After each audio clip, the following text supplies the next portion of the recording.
स्वागत है आपका दोस्तों बिहार न्यूज़ में। मैं हूं फिरदौस गनी और आप देख रहे हैं केडीवी लाइव। दोस्तों आज हो चुका है 30 अक्टूबर 2025। तो आज की पूरे बिहार की टॉप न्यूज़ लेकर आए हैं आपके लिए। वीडियो शुरू करने से पहले आपसे एक रिक्वेस्ट है कि अगर आप पहली बार इस चैनल पर आए हैं तो चैनल को सब्सक्राइब करके बेल आइकन को प्रेस कर दीजिए और साथ ही साथ वीडियो को लाइक कर दीजिए, अपने दोस्तों के साथ शेयर भी कीजिए। तो चलिए चलते हैं आज की खबरों की ओर। दोस्तों आज बिहार न्यूज़ की शुरुआत सबसे पहले करेंगे कि एआईएमआईएम के नेता असदुद्दीन ओवैसी ने बिहार के किशनगंज जिले में सीमांचल के निवासियों के लिए एक जनसभा का आयोजन किया। उन्होंने आरोप लगाया है कि कांग्रेस उनके समर्थकों को डराने का प्रयास कर रही है, लेकिन वे सीमांचल के लोगों के लिए अपने प्राणों की आहुति देने को तैयार है। असदुद्दीन ओवैसी ने बहादुरगंज में तौसीफ आलम के समर्थन में रैली की और कहा कि अब जनता को माफिया राज के खिलाफ खड़ा होना चाहिए। उन्होंने सीमांचल की दयनीय स्थिति के लिए नीतीश कुमार और लालू परिवार को जिम्मेदार ठहराया है। जी हाँ, असदुद्दीन ओवैसी ने कहा कि जब वे 11 साल पहले बिहार आए थे तब से वे सीमांचल के न्याय की लड़ाई लड़ रहे हैं। उन्होंने कहा कि हमने सफलता और फिर असफलता दोनों देखी है, लेकिन सीमांचल की जनता को कभी नहीं छोड़ा है। उन्होंने नीतीश कुमार पर कटाक्ष करते हुए कहा कि उन्होंने कभी बीजेपी तो कभी राजद के साथ हाथ मिलाया है, लेकिन सीमांचल की स्थिति में कोई सुधार नहीं हुआ है। अब जनता बदलाव चाहती है। वहीं पर असदुद्दीन ओवैसी ने कहा कि आपने नीतीश कुमार को 20 साल और लालू परिवार को 15 साल दिए हैं, लेकिन सीमांचल में विकास नहीं हुआ है। उन्होंने बताया है कि बिहार की प्रति व्यक्ति आय देश में 25वें स्थान पर है, जबकि हैदराबाद शीर्ष पर है, नंबर 1 पर है। असदुद्दीन ओवैसी ने कहा है कि ये सरकार सीमांचल को गरीब बनाए रखने की साजिश कर रही है ताकि उनकी राजनीति चलती रहे। दोस्तों बिहार विधानसभा चुनाव जैसे जैसे नजदीक आ रहे हैं, नेताओं के बीच बयानबाजी और आरोप प्रत्यारोप का दौर तेज होता जा रहा है। इसी क्रम में केंद्रीय मंत्री जीतन राम मांझी ने कांग्रेस सांसद राहुल गांधी और राजद नेता तेजस्वी यादव पर तीखा हमला बोला है। जीतन राम मांझी ने राहुल गांधी की चुनावी सभा पर प्रतिक्रिया देते हुए कहा कि टूटा हुआ कांच कभी नहीं जुड़ता। मांझी का इशारा महागठबंधन की एकता और फिर उसके वादों की सच्चाई पर था। जब पटना में मीडिया से बातचीत करने के दौरान जीतन राम मांझी ने कहा कि बिहार की जनता अब बहुत समझदार हो चुकी है और एनडीए के साथ मजबूती से खड़ी है। उन्होंने कहा कि महागठबंधन का घोषणा पत्र सिर्फ कागज का एक टुकड़ा है, जिसमें जनता के लिए कोई ठोस योजना नहीं है। जहाँ हम मगध से आते हैं, हमने जंगल राज और दहशत के वे दिन देखे हैं जब विकास का नामो निशान नहीं था। वहीं पर केंद्रीय मंत्री जीतन राम मांझी ने प्रधानमंत्री नरेंद्र मोदी और मुख्यमंत्री नीतीश कुमार की सरकार की सराहना करते हुए कहा कि डबल इंजन की सरकार ने बिहार की तस्वीर बदल दी है।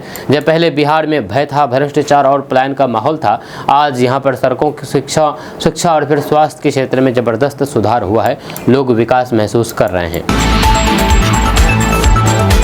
दोस्तों जनसुराज पार्टी के सूत्रधार प्रशांत किशोर कल मधेपुरा पहुंचे। यहां पर उन्होंने मधेपुरा और फिर उदा किशनगंज में रोड शो किया, जब फिर चौसा में चुनावी सभा को संबोधित करते हुए कहा कि जनता के पास नीतीश और भाजपा के डर से लालू का जंगल राज वापस लाने की मजबूरी नहीं है। इस बार बिहार के लोग पुराने डर और फिर भ्रम से बाहर निकले और फिर जनसुराज को मौका दें। उन्होंने आगे कहा कि 35 सालों से बिहार की जनता दो ही विकल्पों में उलझी रही है, नीतीश कुमार और फिर भाजपा के डर से लालू यादव को, तो फिर लालू यादव के डर से नीतीश भाजपा को वोट किया जा रहा है। जब लोगों को अब लालू, नीतीश और भाजपा को वोट देने की जरूरत नहीं है। प्रशांत किशोर ने कहा है कि अब जनता के पास एक सच्चा और नया विकल्प जनसुराज है।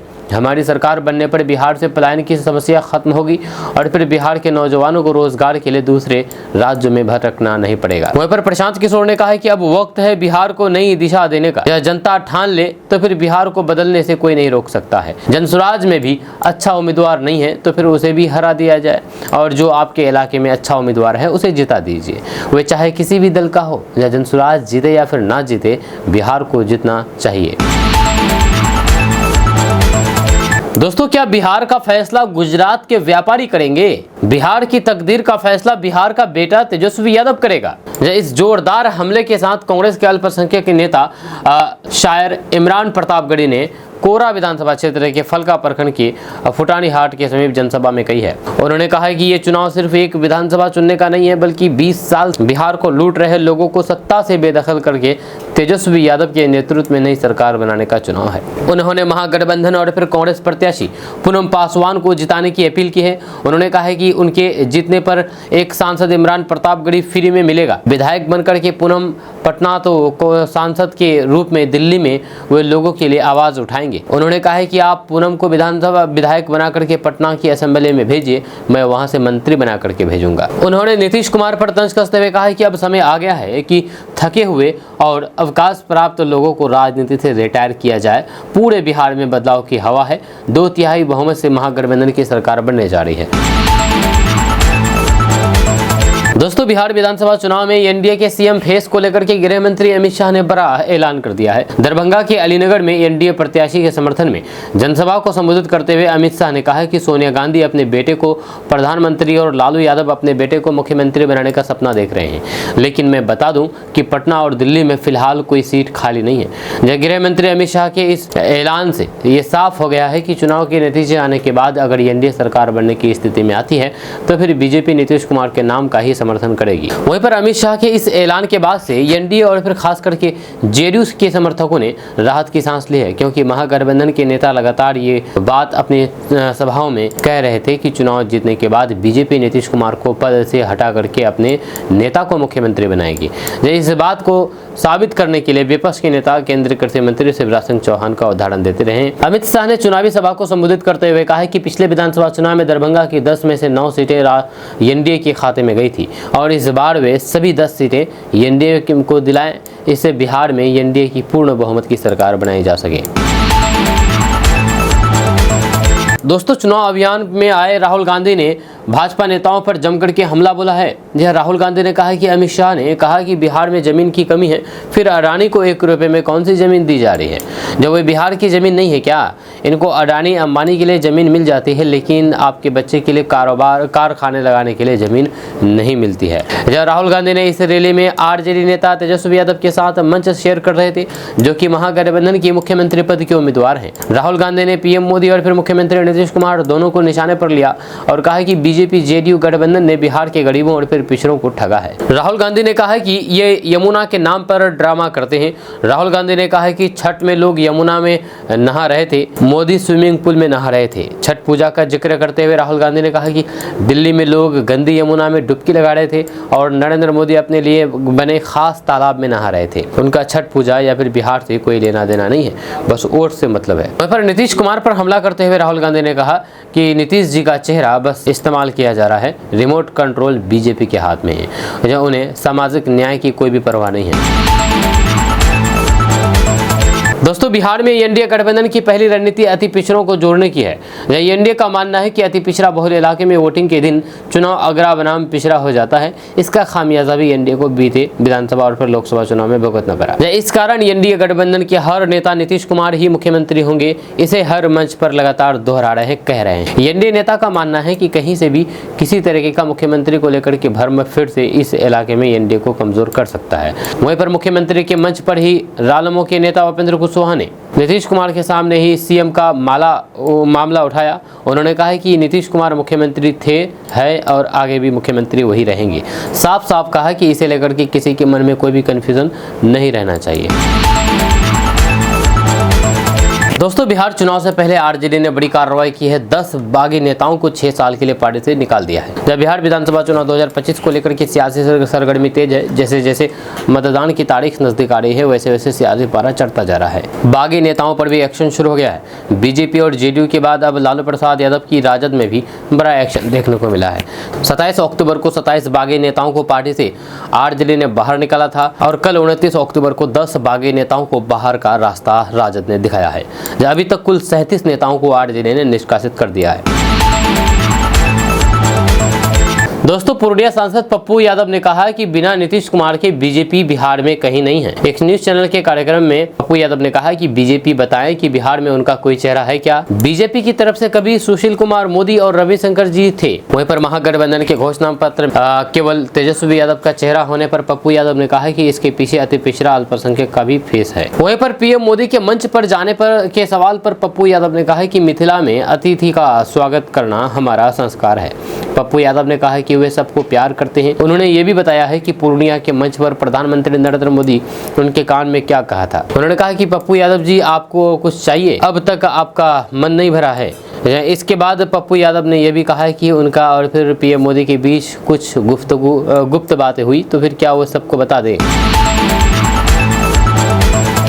दोस्तों, क्या आपको पता है कि बिहार चुनाव में कौन सबसे अमीर उम्मीदवार है? दरअसल बिहार विधानसभा चुनाव 2025 में इस बार कई धन कुबेर भी भाग्य आजमा रहे हैं। इसमें सबसे अमीर उम्मीदवार की बात करें तो फिर उनकी संपत्ति 170 करोड़ के करीब है। उनका नाम कुमार प्रणय, जो बिहार की मुंगेर विधानसभा सीट से चुनाव लड़ रहे हैं। बिहार विधानसभा चुनाव 2025 के पहले चरण के लिए उम्मीदवारों द्वारा घोषित आपराधिक मामलों और फिर निजी संपत्ति के विवरणों के आधार पर बिहार इलेक्शन वॉच ADR ने एक रिपोर्ट जारी करके ये जानकारी दी है। बिहार इलेक्शन वॉच की रिपोर्ट के मुताबिक पहले चरण में चुनाव अभियान में उतरे 1303 में से 423 उम्मीदवारों पर आपराधिक मामले हैं। 1303 में से 354 पर गंभीर आपराधिक केस घोषित किए गए हैं।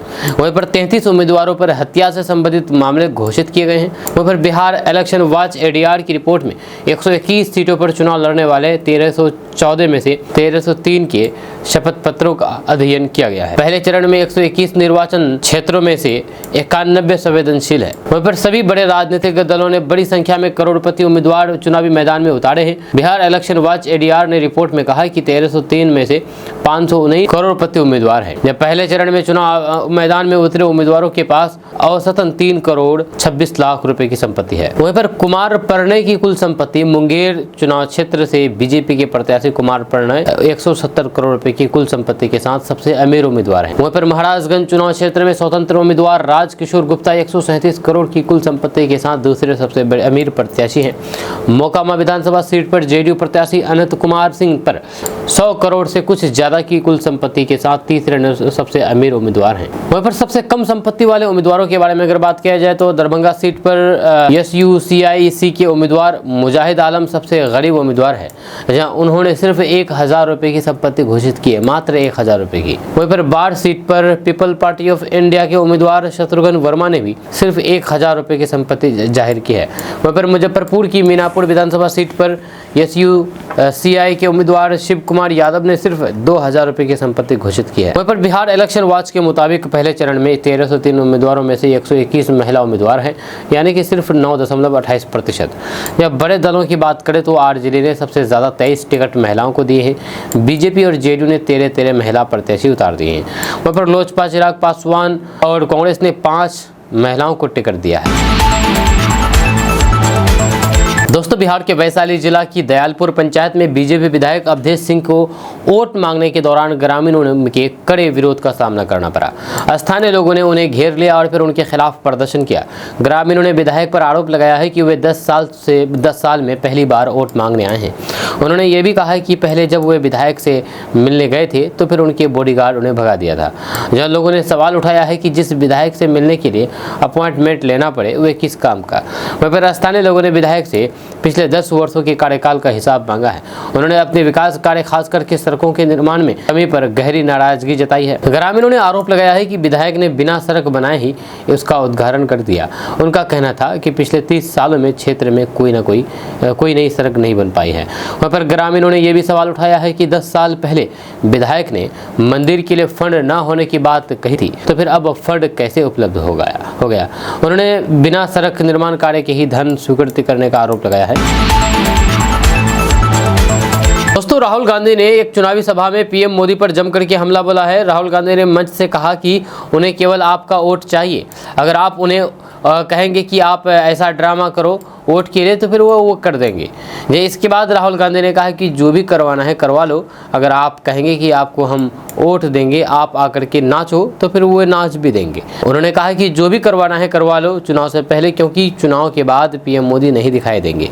इसके बाद पीएम मोदी अंबानी की शादी में दिखाई देंगे, सूट बूट वालों के साथ दिखाई देंगे, किसान और मजदूरों के साथ नहीं दिखाई देंगे। वहीं पर राहुल गांधी ने पहले ही चुनावी रैली से अपना एजेंडा साफ कर दिया है। उनके निशाने पर पूरी तरीके से एनडीए गठबंधन है, खास करके नरेंद्र मोदी है। जी हाँ, लगे हाथ वोट चोरी का मुद्दा भी उन्होंने उठाया है। वहीं पर तेजस्वी यादव के मुंह से तो वोट चोरी का जिक्र कभी कभार ही सुनने को मिलता है, लेकिन राहुल गांधी ने स्पष्ट कर दिया है कि ऐसे मुद्दे वे कभी छोड़ने वाले नहीं है। वहीं पर नीतीश कुमार का जिक्र आने पर राहुल गांधी ने कहा है कि उनका रिमोट कंट्रोल बीजेपी के हाथ में है। जब वोकल फॉर लोकल वाले अंदाज में ही राहुल गांधी ने लोगों को समझाया है कि वे कैसा बिहार चाहते हैं। जहां उन्होंने कहा है कि मुझे बताइए आपके फ़ोन के पीछे क्या लिखा है। नरेंद्र मोदी जी ने नोटबंदी और फिर जीएसटी लागू करके सभी छोटे व्यवसायियों को नष्ट कर दिया है। जहाँ भी देखो मेड इन चाइना है, जहाँ हम कहते हैं कि ये मेड इन चाइना नहीं, मेड इन बिहार होना चाहिए। मोबाइल, शर्ट, पैंट ये सब बिहार में बननी चाहिए और फिर बिहार के युवाओं को उनके कारखानों में रोजगार मिलना चाहिए। हमें ऐसा बिहार चाहिए। दोस्तों, भोजपुरी एक्टर और सिंगर खेसारी लाल यादव को आरजेडी ने छपरा से टिकट दिया है। इस पर कुछ दिनों पहले बिहार के उप मुख्यमंत्री सम्राट चौधरी ने एक सभा में खेसारी लाल यादव को नचनिया कह दिया था। अब इस पर खेसारी लाल यादव ने सवाल उठा दिया था, तो क्या मनोज तिवारी धीरेन्द्र शास्त्री हैं? अब इस बयानबाजी के बाद खुद मनोज तिवारी ने अपनी प्रतिक्रिया दी है। मनोज तिवारी ने कहा है कि डिप्टी सीएम सम्राट चौधरी ने ऐसा नहीं कहा है। जहाँ AI का जमाना है, लोग बना करके करते हैं। सम्राट चौधरी का एक साथी मनोज तिवारी है, रवि किशन है, पवन सिंह है, तो फिर ये AI के खेल में संविधान रहना है। जहाँ तक खेसारी की बात है, तो फिर एक छोटे भाई के रूप में उनका हमेशा स्वागत है, लेकिन हम एनडीए को जिताने जा रहे हैं। हम एनडीए को विजय बना करके बिहार के बच्चों का भविष्य जिताने जा रहे हैं। बाकी हम किसी को गलत शब्द नहीं बोलते हैं। खेसारी बाबू कुछ भी बोलेंगे, लेकिन हम नहीं बोलेंगे, हमारा अपना संस्कार है। अगर मेरी परछाई ने भी गलत किया है तो फिर उसे भी जेल की सलाखों के पीछे भेजेंगे, ये कहना है तेजस्वी यादव का। तेजस्वी यादव ने यह भी कहा है कि उम्र कच्ची हो सकती है पर जवान का पक्का हूँ। जी हाँ, तेजस्वी यादव ने जेडीयू और फिर भाजपा पर जमकर के निशाना साधा है। उन्होंने कहा है कि मेरी उम्र कच्ची हो सकती है पर मेरी जुबान पक्की है। हम भ्रष्टाचार और अपराध से समझौता नहीं करेंगे और अपराधी चाहे कोई भी हो उसे सलाखों के पीछे भेजेंगे। तेजस्वी यादव ने दरभंगा में महागठबंधन की रैली में बेरोजगारी को जड़ से समाप्त करने का प्रण लिया है। उन्होंने कहा है कि उम्र कच्ची हो सकती है पर मेरी जुबान पक्की है। तेजस्वी यादव ने कहा है कि अगर आप सब मुझे एक मौका दें तो फिर रोजगार की गारंटी होगी। तेजस्वी जो कहते हैं वे करते हैं। हमारी सरकार बनने के 20 दिन के अंदर एक कानून पारित होगा कि जिस भी परिवार में सरकारी नौकरी नहीं है हम उसे एक सरकारी नौकरी देंगे। उन्होंने कहा कि पहले भाजपा वाले और फिर हमारे चाचा नीतीश जी कहते थे कि 20 लाख रोजगार देने का मेरा वादा नामुमकिन है, लेकिन जब मैं 17 महीने उप मुख्यमंत्री था तब 5 लाख लोगों को सरकारी नौकरी मिली। हमारा संकल्प है कि हमें बेरोजगारी को जड़ से मिटाना है। वहीं पर तेजस्वी यादव ने अमित शाह पर निशाना साधते हुए कहा है कि बिहार को बिहार का लाल चलाएगा या कोई बाहरी नहीं चलाएगा। यहाँ पर दंगा फसाद करने की हिम्मत भी करना, हम यहाँ पर हिंदू, मुस्लिम, सिख, ईसाई चाहे कोई भी जात हो, हम उसके साथ लेकर के चलेंगे और असल मुद्दे की राजनीति करेंगे। उन्होंने कहा है कि भ्रष्टाचार, अपराध इत्यादि से हम समझौता नहीं करेंगे। जो अपराधी चाहे मेरे परिवार में हो या फिर बाहर हो, अगर मेरी परछाई भी गलत काम करेगी तो फिर हम उसे भी सजा दिलाने का काम करेंगे। हम किसी को नहीं छोड़ेंगे। उन्होंने कहा है कि जब तक बिहार से अपराध नहीं खत्म होगा तब तक कारखाने नहीं लग सकते। सरकार बनते ही कानून व्यवस्था को दुरुस्त किया जाएगा। दोस्तों, बिहार में पहले चरण के मतदान में अब 10 दिन का समय नहीं बचा है। इस बीच महागठबंधन के डिप्टी सीएम फेस और विकासशील इंसान पार्टी के सुप्रीमो मुकेश सहनी ने माना है कि इंडिया गठबंधन में सीट शेयरिंग को लेकर के मतभेद की स्थिति है। एक न्यूज चैनल से बातचीत में मुकेश सहनी ने इस गठबंधन के तहत चुनाव लड़ने के लिए वीआईपी को मिली सीटों पर संतोष जताया है। उन्होंने ये भी कहा है कि पहले वे इससे ज्यादा सीटों पर लड़ना चाहते थे, लेकिन ये संभव नहीं है। वहीं पर मुकेश सहनी ने कहा है कि सीट शेयरिंग को लेकर के कुछ विवाद था, लेकिन डिप्टी पद को लेकर के विवाद नहीं था। हम अच्छी खासी सीटों पर चुनाव लड़ना चाहते थे, लेकिन ये संभव नहीं था। जब अब मैं अपनी पार्टी के लिए मिली सीटों को लेकर के संतुष्ट हूं। आपको बता दूं कि मुकेश सहनी की पार्टी 15 सीटों पर इस बार चुनाव लड़ रही है। दोस्तों, बिहार विधानसभा चुनाव 2025 के बीच भाजपा नेता और पूर्व प्रदेश अध्यक्ष डॉक्टर संजय जायसवाल ने महागठबंधन के घोषणा पत्र पर तीखा हमला बोला है। उन्होंने कहा है कि तेजस्वी यादव की नौकरी देने की घोषणा महज छलावा है, जो गरीबों के अधिकार और फिर सरकारी नौकरियों योजनाओं को खत्म करने की साजिश है। वहीं पर संजय जायसवाल ने कहा है कि तेजस्वी यादव को ये बताना चाहिए कि अगर हर परिवार को सरकारी नौकरी दे दी जाएगी तो फिर जन वितरण प्रणाली और फिर बाकी कल्याणकारी योजनाओं का क्या होगा। क्या वे चाहते हैं कि गरीबों से उनके राशन और फिर लाभ छीन लिया जाए। फिर भाजपा नेता ने कहा कि महागठबंधन का घोषणा पत्र बिहार की जनता को भ्रमित करने के लिए तैयार किया गया है। उन्होंने कहा कि तेजस्वी यादव और आरजेडी बार बार झूठे वादे से जनता को बहकाने की कोशिश कर रहे हैं, जबकि उनके पास ना तो ठोस योजना है और ना ही प्रशासनिक क्षमता। बिहार की जनता बहुत समझदार है, जिन्होंने जंगल राज देखा है, वो अब फिर से इस दौर में लौटना नहीं चाहते हैं। वहीं पर संजय जायसवाल ने महागठबंधन की नीतियों को खतरनाक प्लान बताते हुए कहा कि इस तरह के वादे बिहार को आर्थिक और सामाजिक रूप से कमजोर करेंगे उन्होंने दावा किया है कि अगर आरजेडी सत्ता में आई तो फिर लोगों को मिलने वाली जन कल्याण योजनाओं जैसे कि राशन, आवास, स्वास्थ्य बीमा और फिर छात्रवृत्ति पर असर पड़ेगा। तेजस्वी यादव की योजना बिहार के हर नागरिक को सरकारी तंत्र में फंसाने की साजिश है। इसका परिणाम होगा कि लोगों के असली अधिकार छिन जाएंगे। दोस्तों, बिहार चुनाव 2025 में महागठबंधन के उप मुख्यमंत्री चेहरे को लेकर के सियासी घमासान जारी है। अब एआईएमआईएम प्रमुख असदुद्दीन ओवैसी ने तंज कसा है। एक चुनावी सभा को संबोधित करते हुए असदुद्दीन ओवैसी ने कहा कि जब मल्लाह का बेटा उप मुख्यमंत्री बन सकता है तो फिर मोहम्मद का बेटा क्यों नहीं बन सकता। जब बिहार चुनाव को लेकर के महागठबंधन में अपने सीएम और फिर डिप्टी सीएम फेस के नामों का ऐलान कर दिया है। तेजस्वी यादव को मुख्यमंत्री तो मुकेश सहनी को उप मुख्यमंत्री चेहरा चुना गया है। इसको लेकर ही ओवैसी ने महागठबंधन को घेरा है। जहाँ असदुद्दीन ओवैसी ने ढाका में चुनावी रैली को संबोधित किया।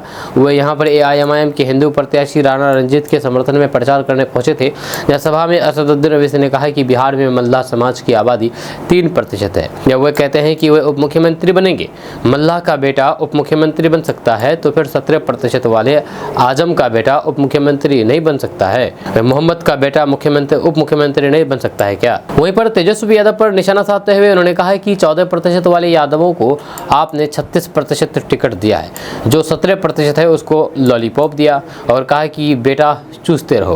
तुम 14% और फिर टिकट देते हो 36% और फिर हमें बोलते हो कि दरी बिछाओ दरी बिछाओ। हम किसी के गुलाम नहीं है, बराबरी चाहते हैं। यह कहना है असदुद्दीन ओवैसी का। असदुद्दीन ओवैसी ने आगे कहा कि हम हिस्सा चाहते हैं, बराबरी चाहते हैं, हम किसी के गुलाम नहीं है। जब तुमने आज जंजीरें तोड़ दी है तो फिर अपने दिमाग से इस बात को निकाल दो। हम किसी के गुलाम नहीं हैं। जो लोग बार बार MY बोलते हैं, 15 साल लालू परिवार के लोग मुख्यमंत्री रहे, 20 साल से नीतीश कुमार मुख्यमंत्री हैं, 2 बार तेजस्वी उप मुख्यमंत्री बन गए। हम पूछना चाहते हैं कि हमारा रोल क्या है। उन्होंने आगे कहा कि बिहार सरकार का डेटा ये कह रहे हैं कि 28% लोग पलायन करके चले जाते हैं। ये तुम्हारी डबल इंजन की सरकार है। जब बिहार में नीतीश कुमार की 20 साल की सरकार और 15 साल की आरजेडी की लालू परिवार की सरकार, इन दोनों जंगल राज से बिहार को छुटकारा दिलाना है।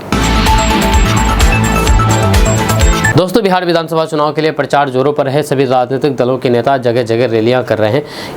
इसी सिलसिले में महागठबंधन के मुख्यमंत्री पद के उम्मीदवार तेजस्वी यादव ने राहुल गांधी के साथ मुजफ्फरपुर में एक जनसभा को संबोधित किया। इस दौरान तेजस्वी यादव ने साफ कर दिया है कि सरकार बनने के बाद वह हर अपराधी को सलाखों के पीछे डालेंगे, चाहे वह उनका अपना ही क्यों ना हो। तेजस्वी यादव ने कहा कि सरकार बनने के बाद अपराध, भ्रष्टाचार और सामंतवाद से कोई भी समझौता नहीं किया जाएगा। चुनावी सरगर्मी के बीच बिहार में कई बड़े नेताओं की रैलियां हो रही है। इसमें केंद्रीय गृह मंत्री अमित शाह, योगी आदित्यनाथ, राहुल गांधी समेत कई अन्य नेता शामिल हैं। वहीं पर तेजस्वी यादव ने कहा कि सरकार बनने के बाद किसी भी अपराधी को बख्शा नहीं जाएगा, चाहे वे उनका अपना ही क्यों ना हो, या किसी को बख्शा नहीं जाएगा, या सभी को सलाखों के पीछे डाला जाएगा। तेजस्वी यादव ने कहा कि भ्रष्टाचार, अपराध और सामंतवाद से कोई समझौता नहीं किया जाएगा। बिहार में जंगल राज आने नहीं देंगे, ये कहना है अमित शाह का। जी हाँ, बिहार में विधानसभा चुनाव नजदीक है और फिर ऐसे में चुनावी माहौल गर्माता जा रहा है। नेताओं के बयानबाजी के दौर ने सियासत को और रोचक बना दिया है। विधानसभा चुनाव की तैयारियों के बीच केंद्रीय गृह मंत्री अमित शाह को दरभंगा पहुंचे। इस बीच जनसभा को संबोधित करते हुए अमित शाह ने विपक्षी गठबंधन पर तीखा वार किया है। उन्होंने एक एक करके लालू यादव, तेजस्वी यादव, सोनिया गांधी और राहुल गांधी पर निशाना साधा। अमित शाह ने कहा कि लालू अपने बेटे को मुख्यमंत्री और फिर सोनिया गांधी अपने बेटे को प्रधानमंत्री बनाना चाहते हैं, लेकिन दोनों ही पद फिलहाल खाली नहीं है। अमित शाह ने इसे पारिवारिक राजनीति की मिसाल बताते हुए जनता से अपील की है कि बिहार को फिर से जंगल राज के रास्ते पर ना जाने दें। दोस्तों, बिहार विधानसभा चुनाव की सरगर्मियां तेज हो गई है और फिर इसी के साथ बयानों का तीखा दौर भी शुरू हो गया है। ताजा मामला जनसुराज के संस्थापक प्रशांत किशोर और फिर असदुद्दीन ओवैसी की पार्टी एआईएमआईएम के बीच का है। प्रशांत किशोर ने असदुद्दीन ओवैसी को सलाह दी है कि जो एआईएमआईएम को इतनी नागवार गुजरी की पार्टी ने तीखा पलटवार कर दिया। एआईएमआईएम का कहना है कि प्रशांत किशोर अपनी राजनीतिक छवि चमकाने के लिए सांसद असदुद्दीन ओवैसी के नाम का इस्तेमाल कर रहे हैं। ये जुबानी जंग ऐसे समय में हो रही है जब बिहार में चुनावी माहौल गरमाया हुआ है। एआईएमआईएम ने बिहार विधानसभा चुनाव के लिए अपने 25 प्रत्याशियों की लिस्ट जारी कर दी। वहीं पर दूसरी तरफ प्रशांत किशोर की जनसुराज ने भी अपना दावा चलते हुए 243 सीटों पर अपना दावा पेश कर दिया। जब बिहार में 2 चरणों में 6 और 11 नवंबर को मतदान होंगे और 14 नवंबर को वोटिंग होगी। वहीं पर प्रशांत किशोर की सलाह पर AIMIM के प्रवक्ता वारिस पठान ने जमकर के हमला बोला है। उन्होंने कहा है कि दुनिया में सबसे आसान काम सलाह देना है। मैं प्रशांत किशोर से कहना चाहता हूं कि अपनी सलाह अपने पास ही रखो। पठान ने यहां तक कह दिया है कि प्रशांत किशोर खुद डरे हुए हैं, इसलिए चुनाव नहीं लड़ रहे हैं। उन्होंने कहा कि प्रशांत किशोर हो, राजद हो, कांग्रेस हो या फिर जदयू हो, सीमांचल में OBC की यात्रा में लाखों लोगों को देखने के बाद इन लोगों के पेट में दर्द होने लगा है। वारिस पठान ने आरोप लगाया है कि प्रशांत किशोर सिर्फ असदुद्दीन ओवैसी के नाम का इस्तेमाल करके अपनी राजनीतिक छवि मजबूत करने की कोशिश कर रहे हैं, लेकिन ये उनका डर और घबराहट दिखा रहा है। दोस्तों, आरजेडी नेता तेजस्वी यादव ने एक इंटरव्यू के दौरान योगी आदित्यनाथ पर हमला करते हुए उन्हें नकली बाबा कह दिया है। लेकिन क्या वे किसी मुस्लिम नेता की धार्मिक पहचान पर सवाल उठा पाएंगे? जी हां, बिहार में विधानसभा चुनाव के लिए सरगर्मी तेज है और फिर नेता अलग अलग मंचों, टीवी चैनलों पर जाकर के अपनी बातें रख रहे हैं। एक इंटरव्यू के दौरान तेजस्वी यादव ने रैपिड फायर राउंड में योगी आदित्यनाथ को लेकर के सवाल पूछे जाने पर उन्हें नकली बाबा बता दिया। योगी आदित्यनाथ उत्तर प्रदेश के मुख्यमंत्री तो है ही, साथ ही साथ वे हिंदू की, वहीं पर बीजेपी के नेता सवाल उठा रहे हैं कि तेजस्वी यादव को अगर उत्तर प्रदेश में के मुख्यमंत्री पर कोई राजनीतिक हमला करना था तो फिर वे उनके काम को लेकर के सवाल उठाते, लेकिन उन्हें योगी आदित्यनाथ पर हमले करने के लिए उनकी धार्मिक पहचान को चुना। दोस्तों, क्या आपको पता है कि सबसे अच्छा आटा किसका होता है? एक डॉक्टर ने बताया है कि दुनिया का सबसे बेहतरीन आटा आखिर बनाने का तरीका क्या है। हमारे रोज के खाने में अगर कोई चीज़ सबसे ज़्यादा अहमियत रखती है तो फिर वह है आटा। सुबह, दोपहर और फिर रात, दिन में 3 बार हम इसे खाते हैं।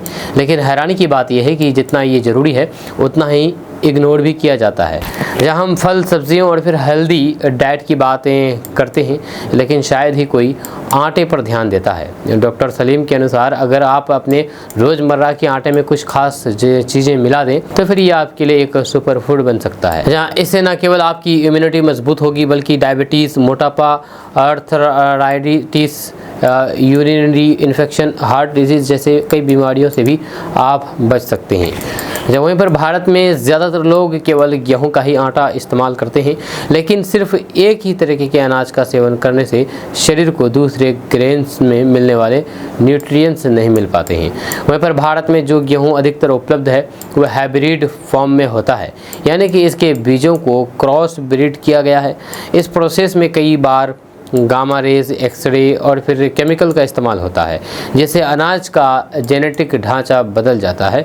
जहाँ ऐसा गेहूं लंबे समय तक खाने से शरीर पर थोड़े थोड़े धीरे धीरे असर होता है, जैसे कि मोटापा बढ़ना, डायबिटीज़ की संभावना, ब्लड शुगर लेवल बढ़ना, ग्लूटेन एलर्जी, थायराइड की समस्या बढ़ना, ये समस्या होता है। वहीं पर हमारे दादा दादी के ज़माने में गेहूं नेचुरल होता था, जिसमें पेस्टिसाइड्स या फिर जेनेटिक बदलाव नहीं होते थे। साथ ही वे एक ही तरीके का आटा नहीं बल्कि मौसमी अनाज का भी सेवन करते थे। यही कारण था कि वे बुजुर्ग होकर भी फिट और एक्टिव रहते थे। वहीं पर आटे को हेल्दी बनाने का आसान तरीका के बारे में अगर बात किया जाए तो अगर आप गेहूँ का आटा खाते हुए भी उसकी कमियों को दूर करना चाहते हैं तो फिर आपको इसमें सिर्फ 4 चीज़ें मिलाना है। वह है चना, जिसमें प्रोटीन और फाइबर का इस्तेमाल स्रोत, कम वजन करने में मददगार, ब्लड शुगर और फिर कोलेस्ट्रॉल कंट्रोल करता है या खून की कमी को दूर करने में सहायक होता है चना। तो फिर दूसरा पर है जो किडनी और यूरिनरी ट्रैक के लिए फ़ायदेमंद होता है। बार बार होने वाले UTI और किडनी स्टोन में राहत मिलती है। तो फिर शरीर को ठंडक देता है और फिर डिटॉक्स करता है। जब कैल्शियम और फिर प्रोटीन से भरपूर होता है, हड्डियों को मजबूत बनाता है, डायबिटीज़ और फिर मोटापा नियंत्रित करने में सहायक होता है, स्किन और फिर बालों की सेहत को बेहतर करता है, एंटी एजिंग गुणों से त्वचा को झुर्रियाँ और फिर ढीलापन से बचाता है। वहीं पर 4 नंबर पर है बाजरा।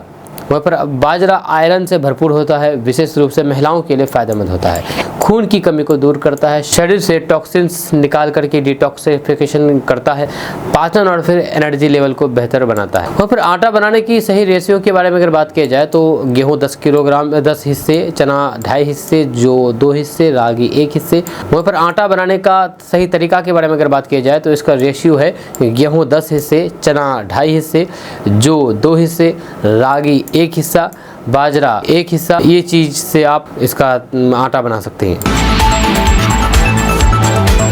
दोस्तों, बिहार में मोन्था तबाही मचाने को तैयार हैं। 10 जिलों में झमाझम बारिश हो सकती है। दरअसल बात यह है कि मोन्था अब बिहार की ओर बढ़ रहा है और इसका असर बिहार में दिखना शुरू हो गया है, जहाँ कल से ही पटना और फिर कई इलाकों में बारिश हुई है जी हाँ, और बादल छाया हुआ है। मौसम सुबह तक पटना, गोपालगंज, आरा, नालंदा, सुपौल, भागलपुर, छपरा, लखीसराय और समस्तीपुर में हल्की बारिश दर्ज की गई। मौसम विभाग ने अगले 48 घंटों के लिए हैवी रेन और फिर तेज हवाओं का अलर्ट जारी किया। वहीं पर भारतीय मौसम विज्ञान विभाग के अनुसार चक्रवात मोन्था आंध्र प्रदेश तट से टकरा चुका है और फिर अब ये उत्तर प्रदेश पश्चिमी दिशा की ओर बढ़ रहा है। अच्छा, जब ये बिहार की सीमा में पहुंचेगा तब तक ये कमज़ोर होकर के एक लो प्रेशर एरिया का रूप ले लेगा। इसके बावजूद भी इसके प्रभाव से 30 और 31 अक्टूबर को बिहार के कई जिलों में झमाझम बारिश होने की संभावना है। साथ ही साथ 30 से 40 किलोमीटर प्रति घंटे की रफ्तार से हवाएं चल सकती है और कहीं कहीं बिजली गिरने की भी घटनाएं हो सकती है। वहीं पर इस चक्रवात का नाम थाईलैंड ने दिया है, जिसका अर्थ होता है सुगंधित फूल। हालांकि इस बार ये सुगंध बारिश और फिर तूफानी हवाओं की नमी के साथ बिहार तक पहुंच रही है। जब बंगाल की खाड़ी से उठे इस सिस्टम ने पहले दक्षिण भारत, फिर झारखंड और पश्चिम बंगाल के कई जिलों में असर दिखाया है। दोस्तों, किशनगंज के पोठिया प्रखंड के कचहरी मैदान में शनि कांग्रेस की विशाल जनसभा में जब बारीकियों से भरी राजनीति और फिर तंज तर्क एक साथ मिले तो फिर इलाके का चुनावी तापमान कुछ और बढ़ गया है। जनसभा में आए केंद्रीय और युवा नेता कन्हैया कुमार ने सत्ताधारी दल पर तीखे आरोप लगाते हुए कहा कि देश में वोट चोरी और ईवीएम हैक जैसी कठिन समस्याएं फैल रही है। उनके साथ मंच पर बैठे सांसद मोहम्मद डॉक्टर जावेद आजाद और पूर्व सांसद पप्पू यादव ने भी भाजपा और स्थानीय नेताओं पर निशाना साधा था। तो फिर कन्हैया कुमार ने सभा को संबोधित करते हुए कहा कि देश में आज रील राजनीति का दौर है। लोग रील बना करके और फिर रील देख करके राजनीति को मनोरंजन तक सीमित कर रहे हैं। उन्होंने प्रधानमंत्री पर व्यंग करते हुए पूछा है कि अमित शाह के बेटे से रील क्यों नहीं बनवाते। ये टिप्पणी सोशल मीडिया और फिर समर्थकों में चर्चा का विषय बन गई है। इसके बाद उन्होंने सीधे कहा कि वोट का अधिकार हर नागरिक का मौलिक अधिकार है और उन्होंने भाजपा पर वोट चोरी और फिर ईवीएम हैक करने का आरोप लगाया है। कन्हैया कुमार ने जोर देकर के कहा है कि लोकतंत्र के साथ खिलवाड़ बर्दाश्त नहीं किया जाएगा। सभा में बोलते हुए पप्पू यादव ने भी तीखी भाषा का प्रयोग किया। उन्होंने प्रदेश अध्यक्ष डॉक्टर दिलीप कुमार जायसवाल पर कटाक्ष करते हुए कहा है कि आप नाग पालते हो और फिर वह आपको काट देता है। जहां यादव ने भाजपा AIMIM के संबंधों पर सवाल उठाते हुए राज्य और फिर केंद्र की नीतियों पर तीखा हमला किया है।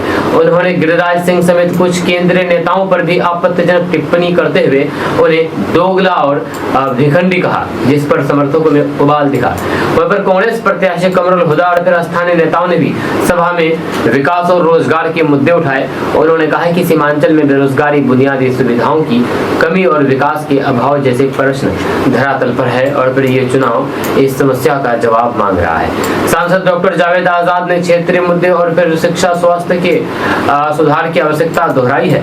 सभा में विपक्षियों को कटाक्ष करते हुए कई बार तालियां और फिर जयकारों के बीच युवा कार्यकर्ता जोरदार प्रदर्शन करते दिखे। वहीं पर विरोधी नेताओं ने इस सार्वजनिक मंच पर लगाए गए आरोपों को राजनीति और फिर साजिश करार देने की कोशिश की है। भाजपा के स्थानीय नेताओं ने फिलहाल सभा में उठाए गए ईवीएम हैक जैसे गंभीर आरोपों का जवाब नहीं दिया है, पर कहा जा रहा है कि आगे मीडिया और फिर कोर्ट तक ये मामला पहुंच सकता है।